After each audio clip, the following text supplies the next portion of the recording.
From recruiting and consulting firm Riderflex, I'm your host, Steve Urban, and here is your Riderflex podcast episode of the day. Cool. All right, sounds good. Here we go. Danny Walsh on the Riderflex podcast. How you doing, Danny? Doing great. Happy Friday, my friend. Likewise, Steve. We are recording this on February 5th, 2021, just so the listeners kind of know where we're at as we have conversations in case COVID or anything else comes up that's currently happening in the country.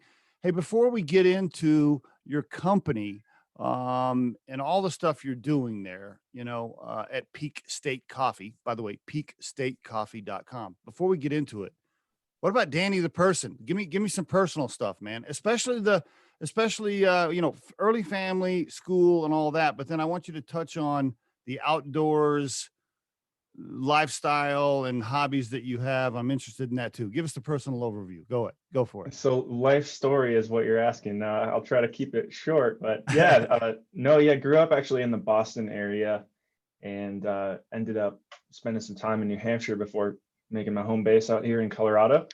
And early education, I got a degree in mechanical engineering, and spent some time working in that field before I realized I really liked talking to customers, and that was an uncommon trait for me compared to my peers. So, I actually moved into product management, got a business degree, and since then have been working on bringing products from concept to market. And only recently moved into doing that for myself with Peak State, and it's been an awesome adventure for sure. So you grew up on the East Coast. How'd you get to Colorado? Well, drove by automobile. No, got here as soon as. Were you one of those guys that, like in the Subaru with like the stuff in the back, and you just show up in town, no job, no place to live? That's it. Whole life in my car, ready to go. No, I did. Luckily, I had one job set up out here. And I also got into a business incubator program to take an idea, develop out an idea to see if I could turn it into a business. So in addition to like a part-time job offer and that, it was enough for me to pull the trigger and come on out here. And I just loved the entrepreneurial community. I've been so grateful to connect with folks out here. Before COVID, obviously, you go to a coffee shop and all of a sudden, somebody's willing to talk to you, a complete stranger, about an idea and possibly think about how they can collaborate. And that energy was addicting to me. Isn't that the cool thing about Colorado as far as startup goes and that kind of life, especially in Boulder, in that area? I mean, all these people are just willing to share. Everybody just wants to help each other. It really is true. So many people come on the Riderflex podcast and say that exact same thing. Like, if you have a business idea or you're looking to start something, there's plenty of help to go around if you'll just ask the questions. So it's so true. Now, did you come out for the startup stuff? Well, actually, before we go there, hold on, let me back up. Tell me, mom, dad, siblings. I just want to know a little earlier there. Can you give me a little more of that? Go for it. Sure. Well, I'm the only child. My mom's in the healthcare field and my dad he was in the finance world. So, okay. The business, who knows where I got that, but, I got that from my dad because he started his own financial consulting firm as a family business. And so that DNA has been here from the beginning. And I think I also get some risk acceptance from him. He was a big pioneer in the skydiving industry. So, fun fact, he was like one of the first people. He was the first person to build an aircraft out of a cluster of balloons and then skydive back down. So he was innovating. He was doing entrepreneurial things and taking on a lot of risk. And I think I got some of those traits for sure. Wow. Okay. So that's where you got some of the stuff that you like to do outside of work, some of the outdoor risky kind of rescue stuff that I saw on your profile. That's where some of that comes from. Okay. Very good. Was your dad like super in shape guy, super kind of athletic guy? In his prime, for sure. Are they still back on the East Coast? Yes, they are. Okay. All right. And so you're the only kid. All right. Very good. I just wanted to know the reason I like to ask about the parents and stuff, because usually, most of the time, that entrepreneurial bug it grew in there, right? Somebody, a family member or somebody early on gave you the spark for that. And so that's why I like to ask that question. So, okay. So let's go back to Colorado then. Did you come out just for the startup stuff or also for the outdoor adventure person that you are? Yes, all of the above.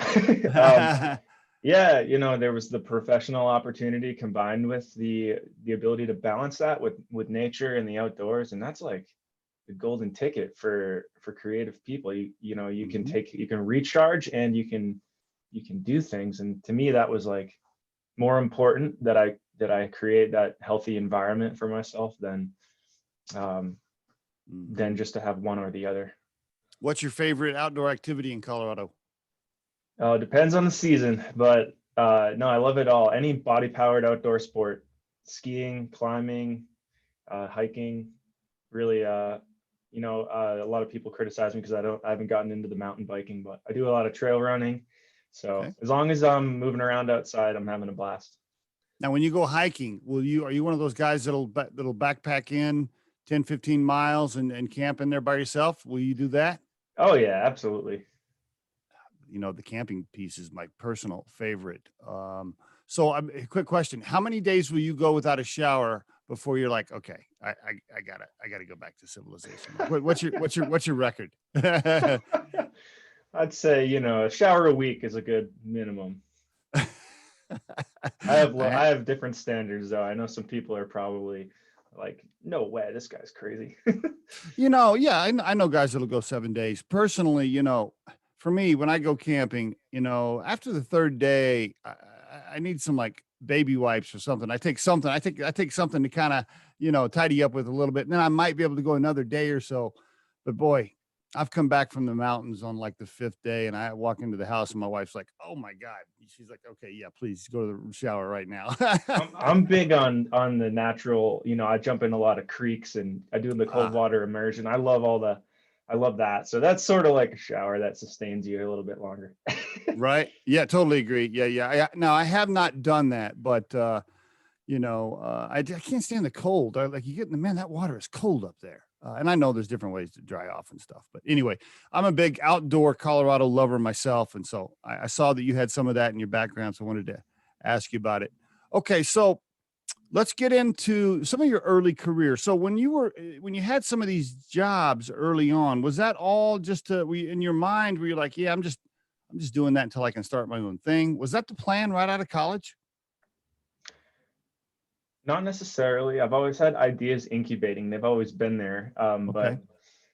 But innovation, I think, is the common denominator. So my first job out here, I was helping try to take recreational prosthetic devices. So those who suffered some sort of traumatic Oh, injury and lost a limb of some sort. I wanted to help people return to outdoor sports. So I was I see. working for a firm helping develop out new concepts for them. I was Okay. hired as an engineer. I ended up doing more market validation, customer validation work. That was actually my first job. Okay. Um, and then to try to take I needed to focus on that validation. I took that, turned it into like an idea that got into an incubator. And I spent 4 months trying to validate that idea. This was early in my entrepreneurial career where I didn't really know what I was doing yet, and that the difference between a product and a business, which are, you can have a product that isn't a business. And so, and I spent some time developing that out. And after I concluded it's a difficult road to turn into a business, I ended up taking a job at a business incubator to help other people with their ideas. And that was before I moved into product management. Okay. All right. So you're moving along there. You're an idea guy. You know about the incubator stuff. You're also taking some side jobs because you got to pay the mortgage. How does this coffee thing come about? Talk to me. How'd you even get there? How did this percolate in your head over time? How'd you get there? Yeah, great question. I think a lot of opportunities for people are just scratch their own itch. And I Mm, I spent more than $1,000 a year at coffee shops, and I would always go there to just to work and get my ideas and get the creative juices flowing.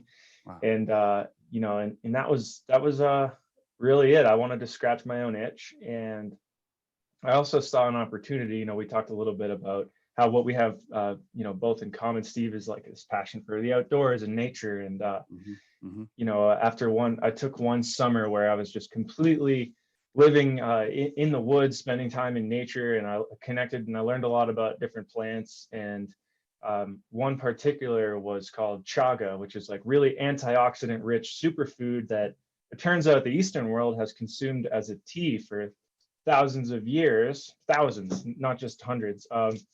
And for some reason, the Western world wasn't aware of this, and I was fascinated by that. And as more of a coffee drinker than a tea drinker, I ultimately said, well, what if I can just make a coffee with benefits that has some of these antioxidants for immune support and tastes like some of the highest quality coffee possible. And so, yeah, that's kind of how Peak State got started, was just that question. What if I could help people be proactive about their health and enjoy a great cup of coffee at the same time? Now, is this a plant that grows in Colorado? It doesn't in Colorado. So this was back in New Hampshire that I Okay. encountered Okay. this particular one. But yeah. Okay. Okay. Now I'm having this visual, right? You're in New Hampshire. You're in the woods for the whole summer. You're dropping some mushrooms and some alcohol and some other drugs and whatever. And you're walking around and you're having a good time. And then you see this, you learn about this other plant. What do you like? You start like put it in a boiling cup and you heat, how are you experimenting with this plant? Yeah, it's a great question. First I was told by folks who knew more than me that naturalists, that it had all these healing health properties. And Okay. and people would forage it, and they would actually trade it in town to local stores and get Really? there was a monetary value associated with it. And I was like, Wow. wait a minute, like What? why does the ice cream man want this and then in exchange want to give you free ice cream? Like, what is the value here? So I actually took to Google and started just researching on my own. Then I learned how to do these things through just researching on my own. And it turns out that you can forage it and extract it, brew it into a tea, or just an extract that you can really infuse into anything. And Wow. so yeah, just I've always been somebody who cares about being healthy and getting outside. And Okay. I just saw an opportunity that it was so much untapped nutritional potential. And it turns out there isn't just one mushroom like chaga, and that, yes, by the way, it's a mushroom. There's a whole host of these, and I've just been on the forefront of trying to uncover this diamond mine of nutritional potential since then. So you came across this particular mushroom and you tied it in one of your passions, which is coffee, right? I mean, Yep. that's what okay. Now, when you did the research on it, did you like go, I mean, how many like healthy, I mean, aren't there a bunch of companies that are like, oh, our coffee's this, our coffee's that? Aren't there like a million of these like health, good for you coffee places? I don't know. I just buy Folgers, which is probably not a good idea, but Yeah. I mean, aren't there a bunch So of them? Yeah. yeah, coffee is a crowded industry, but we saw some white space, which was particularly, you know, fresh tasting coffee. So Folgers, for example, it might do the job. Um, while there's a lot of convenient options and cheap options, we saw an opportunity to bring a specialty premium fresh coffee that has these benefits, and that you get that dual purpose. You already drink coffee every day. It's already and there's little nutrients that you're getting from it. So why not just make that something that you don't need to line up your morning pills and vitamins and powder and the supplements, and you could just drink your coffee. That was the idea. Okay, very good. Give us the elevator pitch for Peak State Coffee right now. Go for it. As it stands today, go for it. Yeah, so Peak State, we make coffee with benefits. Our medium roast offers immune support. Our light roast has lion's mane to support brain health. And our dark roast has adaptogens to support de-stressing. And the idea is you get an additional benefit out of drinking some of the best tasting, most fresh coffee that you could possibly drink. And on top of that, sustainability is really core to our mission. So everything that we source is regeneratively grown coffee. packaged in 100% compostable bags, and 1% of everything we sell goes back to environmental conservation. So we're really here because we know commerce is one of the best ways to make change, and Mm. we're creating a business that allows us to make the impact, allows us to help with the environmental crisis right now. Now that environmental conservation, where are you putting that specifically, that 1%? Yeah, so this year, 2020, or this past fiscal year, we partnered with Colorado 14ers Initiative, which maintains all the trails to the high peaks of Great, Colorado. But great. we're constantly evaluating the way that we can make the best impact. Okay, very good. All right. So low acid, less jittery. So you're telling me if I have like kind of some stomach problems, I don't get the same acidy stuff. And why is that? What's it? What's not in it that causes? Help me with that. Yeah, so first and foremost, it's coffee. But it turns out that the origin of coffee, yeah, affects the acidity of the coffee. So we basically measured a ton of different origins of coffee beans. So in other words, where it's from. We took out a pH meter. Some of our engineering background. My partner is also an engineer. We measured out the pH level of different origins, and we've optimized those that are the least acidic. So you have first that gut-friendly benefit of less acidity, which a lot of people, up to 26% of people experience stomach Yeah, issues with their coffee. I So believe it. that's a high number. And so, Yep. yeah, that's the acidity part. And then the adaptogens, they have they activate the parasympathetic nervous system to calm the nerves, to calm this calming effect, almost like the way that the CBD industry has sold itself, like this calming, Mm, relaxing benefit. mm, And mm. reishi is an example of this adaptogen that's been really on trend for the past few years. That is also one of these functional or medicinal mushrooms that has that calming, powerful calming effect. And so that's what can tone down and balance out the jitters.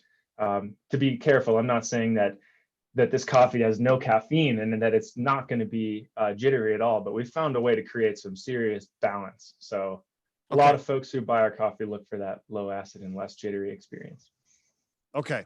Now, what if psychedelics go legal across the country? Can you put some mushrooms in it that'll also get me a little tip, get me a little high too? Because maybe I want to try that. Well, yeah, I can't fully answer that question, but I can say that we've got a pretty cool process for infusing anything we want into whole coffee Ah, beans. We respect the freshness of the coffee bean, and we have the opportunity to innovate and take that wherever we want. now that's not all just cold, is it? Is any of this warm brew? Oh, no, no. So it's coffee beans. So you can cold brew it, you You can can do. warm brew it, you Oh, can do gotcha, gotcha, anything you gotcha, want with it. gotcha, Yeah. gotcha. Okay, it's so far you're just selling the beans. That's all you're doing so far. Yes, sir. Okay, any plans to do anything different with Oh, that? we're open down the line in the future for ways to help people who are, out backpacking.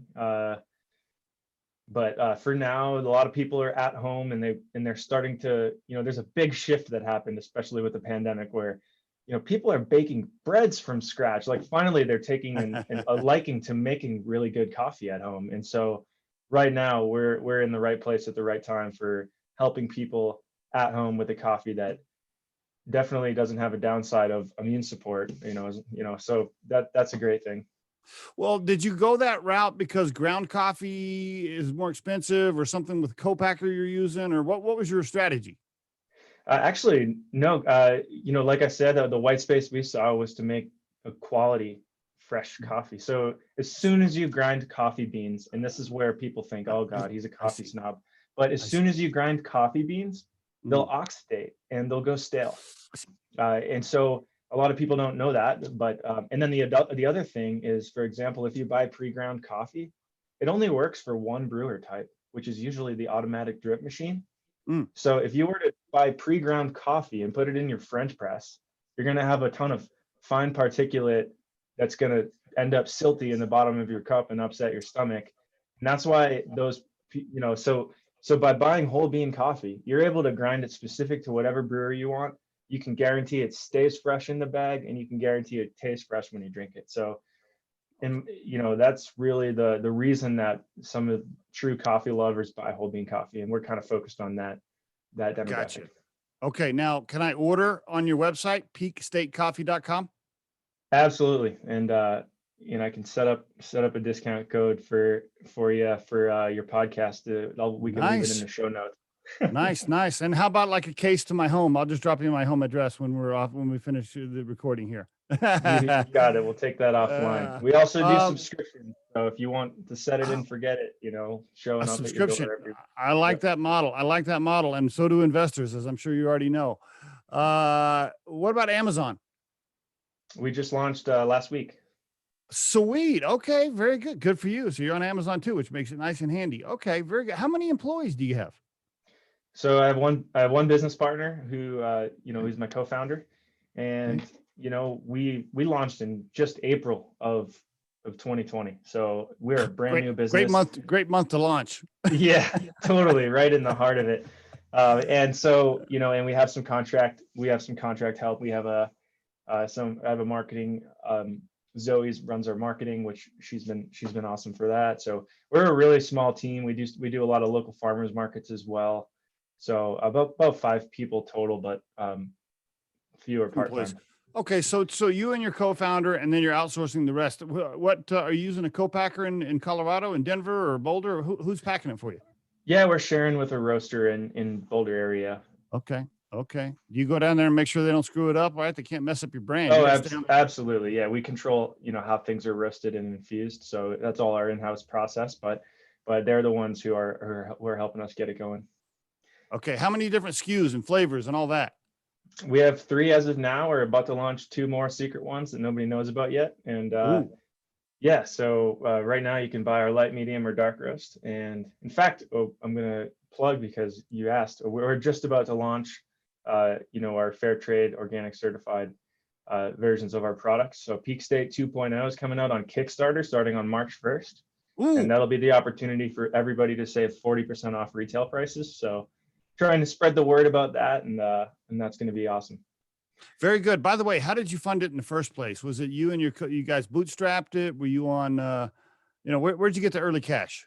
Yeah, bootstraps have I threw a couple $1,000s into making sure I could sell coffee beans, and then we launched a Kickstarter during the first month of the pandemic, and we were aware of how distracted everybody was, but then we also concluded that the people were going to only become more careful with their money over time based on historical recessions. So we said, look, we just got to go anyways. And we had to make an executive decision, and we just launched our Kickstarter in April and raised about $12,000 while everybody was very distracted. So we have no benchmark on if we can consider that as successful as it would have been not in a pandemic, but it was a good experience and it got us going.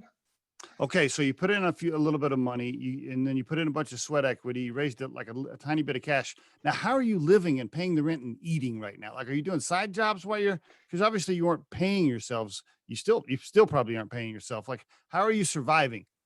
Yeah, great question. I will say we also we relied on a few pitch contests. So we won 3 pitch contests, which gave us some Ah, seed funds of $30,000, which was nice. okay. So for myself, I'm actually, I'm totally, I accepted that my focus is getting this business off the ground, and everything else is for income. So I've done all sorts of things, from business consulting to landscaping to helping. I ended up accidentally starting a moving business just to support my income, which was wild. It was like it was growing itself. I totally could have just focused on that, but so that was wild. I was just getting referrals left and right, and that was a great way to help cover the bills. Love the hustle, my friend. Thank you for sharing some of that. People they watch some movie or something, on TV, where they're like, oh, 2 guys had an idea and they went out to California and somebody wrote them a check for $10 million and blah, blah, blah. It's like, no, that's not how it goes most of the time. Most of the time it's, hey, I'm moving furniture on the weekend with this U-Haul truck that I rented because I need some cash to pay the mortgage while I start my coffee company, right? Like, that's the story most of the time. What's one of the scariest moments for you so far? I mean, have you had a moment laying in bed at 3 o'clock in the morning and you're like, oh shit, I don't know, man. I mean, what's a scary dark moment for you so far that you've gotten past? every other day at 3 in the morning that happens. I don't know if that goes away, but I think launching a Kickstarter for the first time is like really scary. You're like, I have no idea if I'm doing the right thing. An old mentor of mine talked about starting a business is like dropping an iPhone. You have no idea if you're going to crack the screen or if everything's fine. Good Or, analogy. the other analogy I've heard is Elon Musk saying it's like chewing glass and staring into the abyss. Like it just doesn't feel great. But then all of a sudden you have a business one day. And so I think the Kickstarter was scary. I think what's been so important for me is having a plan to talk back to my own self-doubt, like Mm, mm. to know that the body is going to have chemicals that flow through the brain and say, you don't know what you're doing or you're not good enough. And you got to recognize when that inner critic comes, and you got to like talk back to it and be like, no, I'm actually doing great. Oh, I love that. I love that, Danny. Thanks for sharing that. What's an early Super Bowl moment for you so far? What's a moment where you and your co-founder are like, yeah, and you're like, That's okay, and then, yeah, well, give me one of those. Yeah, you used the perfect word in asking the question. We actually had a professional NFL quarterback buy $1,000 worth of our coffee and You were help like, spread oh the word. yeah. Yeah, so that was huge. And then creating, celebrating the wins is so important because it's so It easy to get stuck in grind could mode. could you not get the quarterback to come on to be like, put his face on the website? You couldn't get him to do it, huh? Yeah, well, we're still Working on it. corresponding and trying to figure that out. Yeah. Well, yeah, I know. Let me guess. He wants like 50% of the business to come on to do that or something, right? I mean, no, I'm just joking. Probably not, Yeah, but yeah, they yeah. usually want some sort of deal. Okay, just curious. Well, that's a nice moment for you. Okay, what's the plan? Like, are you like, hey, I'm gonna build this and we're gonna have fun building it, and it's a lifestyle business, or is there like a super secret whiteboarded plan where okay, we're gonna get it to $5 million and then we're gonna merge with so and so, or we're gonna sell it? Do you have a specific plan? Right now, the plan is to get really high quality, environmentally friendly coffee out there that also has that benefit for people. We're going nationwide, but we're starting local with a lot of guerrilla, unconventional, almost seemingly unscalable tactics like farmers markets. And Right. because right now that strategy works for us and it allows us to build connections with people and go direct to people. So direct to consumer, I think a lot of retail brands used to all be about going into grocery stores and Mhm, mhm, sampling out your product and mhm, begging the mhm. grocery buyers to give you Right. a deal that doesn't make you lose all your money. And we're not focused on that. We want to help people at home direct. We're focused on doorsteps instead of doors and clicks instead of bricks. So we're just building out a business of the modern age. And Amazon's going to hopefully be a big part of our business. Okay. No, Um, no, no wholesale yeah, right now. You're not in any grocery stores right now, right? we have some local ones here in Boulder, but we're not focused on scaling that channel. Okay. All right. Very good. Do you want to tell us how much you did in 2020? You want to give us how big is the business today with I don't know, SKUs or revenue? Is there anything you want to share? You want to keep that top secret? I don't know.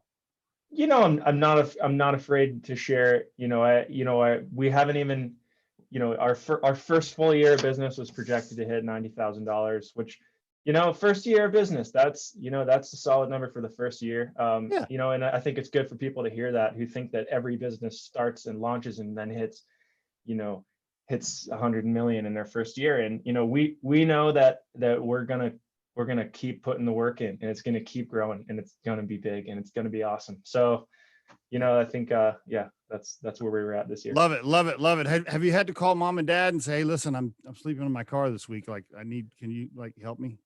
Have not, no. Luckily, things work out.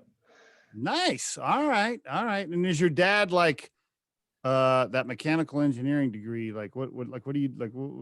How come we don't just go get a regular job? Or are they super supportive? Somewhere in between. I think they appreciate. I kind of put my stake in the ground, and I said, I'm doing this. This is what I feel called to do right now. And they, I'm grateful that my parents were willing to accept that and be supportive of that, despite how they definitely wanted me to get a conventional job.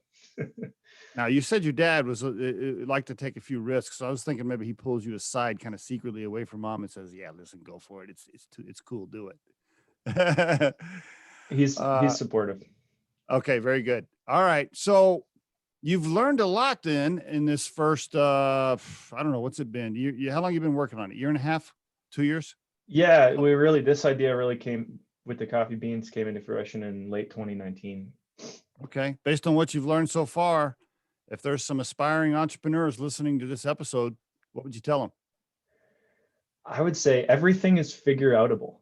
I think people place too much emphasis on domain expertise and needing to Mm, be an expert. I think so much more important than your competency or knowledge about a particular subject. And you have to have a minimum to make sure you're not seeing an opportunity that isn't real. But more important than that is passion, because you are going to wake up every day and have to work harder than anybody else in order to make this happen. And if you don't have that passion that you wake up with, then you're going to fall out of love with your idea. And that's what's going to be the reason you fail, that you oof. don't have passion. So that, yeah, and I'm happy to expand on that. But I would say passion eats competency for breakfast.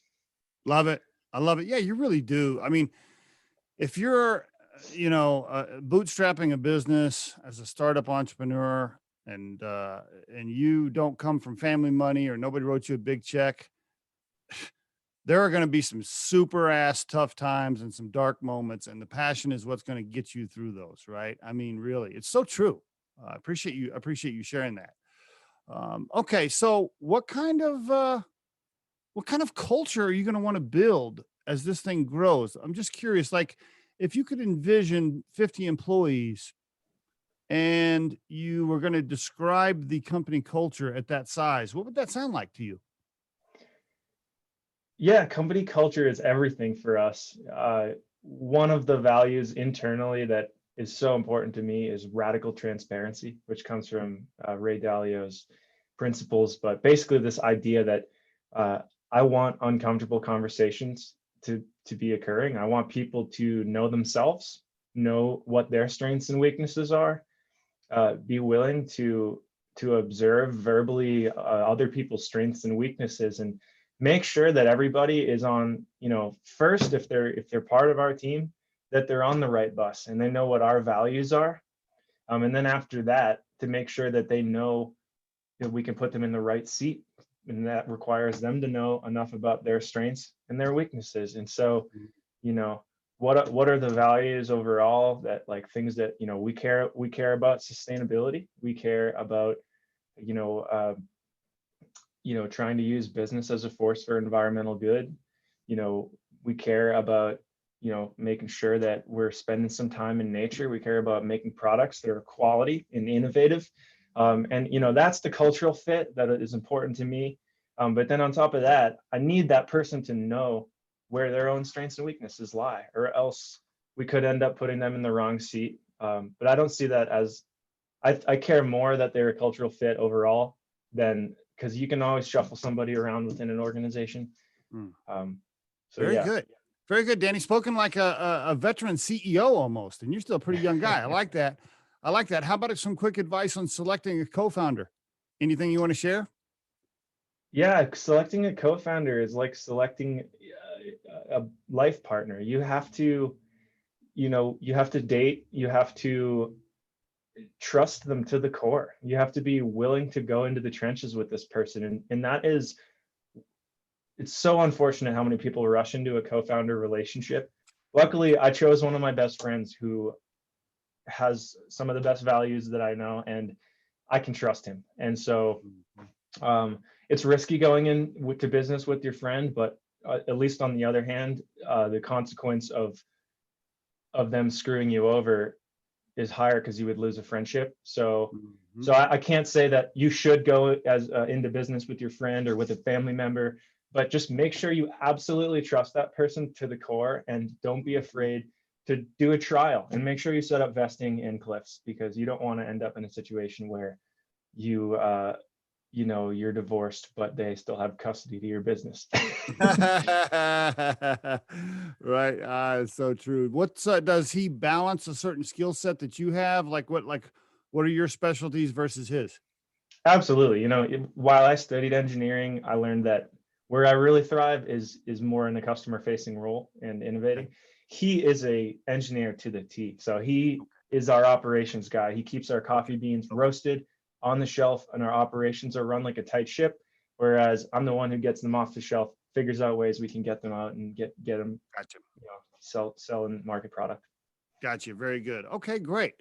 All right. Thank you. I want to ask you a few other questions about business and society and things that are happening real quick. I want to get your thoughts on a few things here.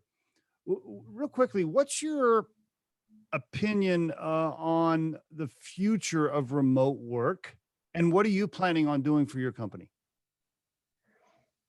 I think a lot of companies have noticed that productivity has remained the same or if not increased, and the Okay. increase has been associated with the increased quality of life, especially in areas where people were commuting a lot, uh, and it was lowering their quality of life. So I think it's different for every business. We will always need to be roasting coffee, and we'll always need to be packing it into bags. And, so certain roles can be remote, certain roles can't. So I think it's up to every business to figure out what that mix looks like.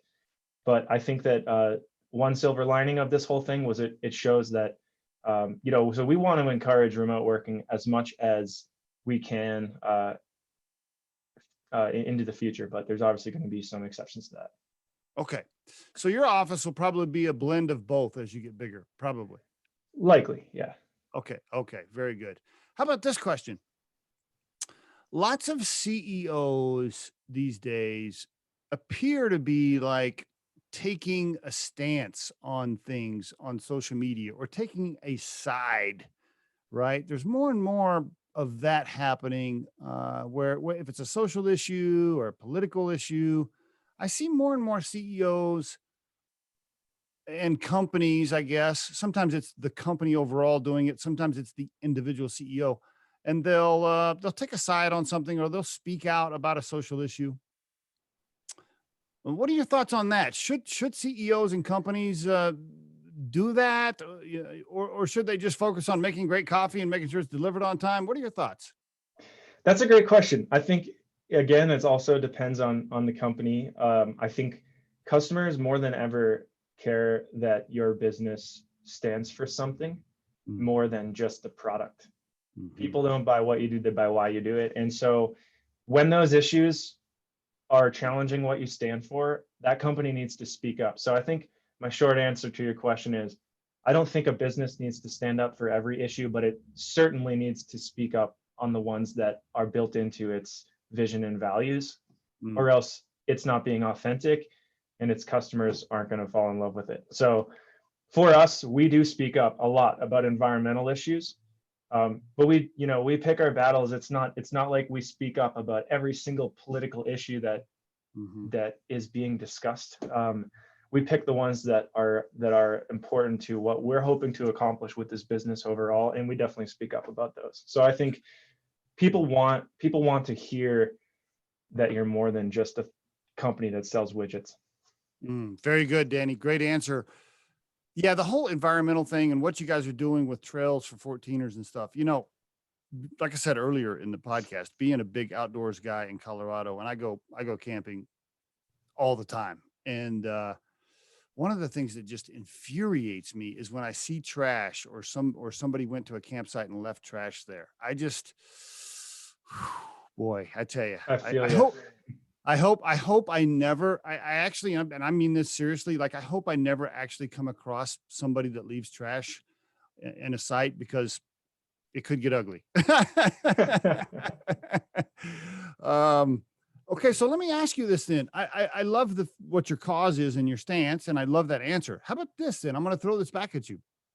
What if you were interviewing a candidate, the skill set matched, you liked them and whatever, and you found some stuff on their social media where they were saying, I'm a, my dad's in the logging business and I think we should cut down all the trees in Colorado and sustainability is not that big of a deal and we need to put some oil wells up in the Rocky Mountain National Park. And like if you saw that, would you still hire them? That's a great question. I think diversity of all types is also important for a workplace, but ultimately, in that particular situation, I think the answer would be likely no. And that would mostly be because I wouldn't want them to feel unfulfilled in the work that they're doing. And Good. that would just mean that it's the wrong fit. It wouldn't be anything personal against the candidate.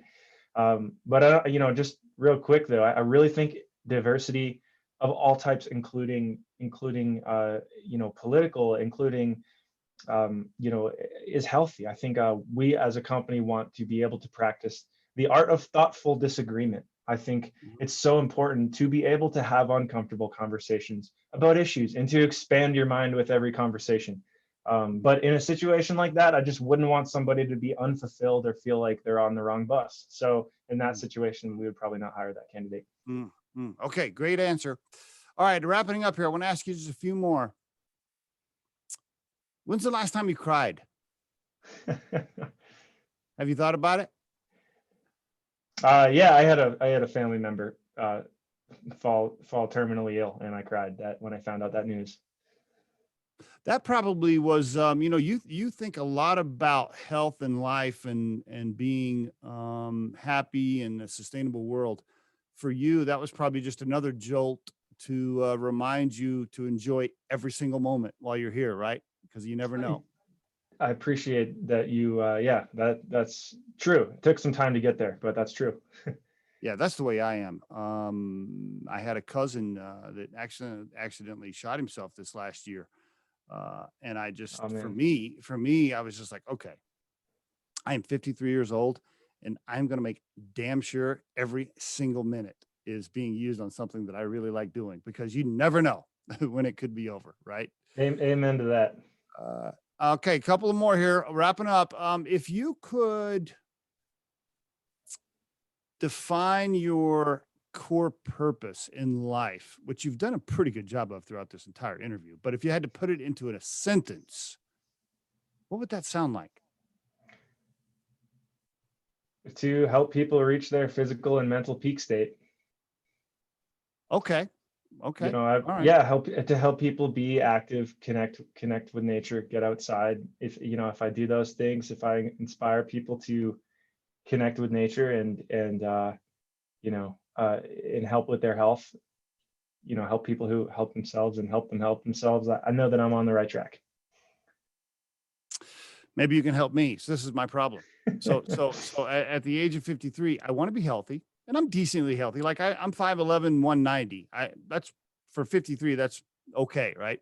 That's great. Um, but here's my challenge, right? I love going outside. I love hiking. I love being active. I love being in decent shape. I don't need to be like a bodybuilder or anything, but I like being in decent shape. My problem is this. I like pizza. I like cheeseburgers. I like beer. I like bourbon. Like I like all of it. And so, I'm constantly trying to balance like, all right, how do I stay in decent shape, but eat all of my favorite foods? Uh, you know, I, I'd say eat them all. Just eat them, and the right. You just tone down the portion size and yeah. just make sure you're walking. I think we put too much pressure on ourselves to like, oh, you need to be doing high intensity interval training workouts. Americans, we like to make everything so intense. The people who are healthiest, who live the longest, they just have great relationships, extremely moderate amounts of frequent exercise. Mm. Um, and that it can be very simple. So I think you're doing great, Steve. I think don't let your inner voice tell you that you're not. Oh, you just motivated me for the rest of the day. Danny, thank you so much for being on the Riderflex podcast. I really appreciate it. Absolutely, pleasure to be here. If you think today's tip or guest interview can help someone you know, please share this with them. If you've enjoyed today's episode, please subscribe to our channel and hit the like button. The Riderflex podcast features entrepreneurs, business executives, and the stories behind how they got there, as well as daily tips on career advice and job interviewing.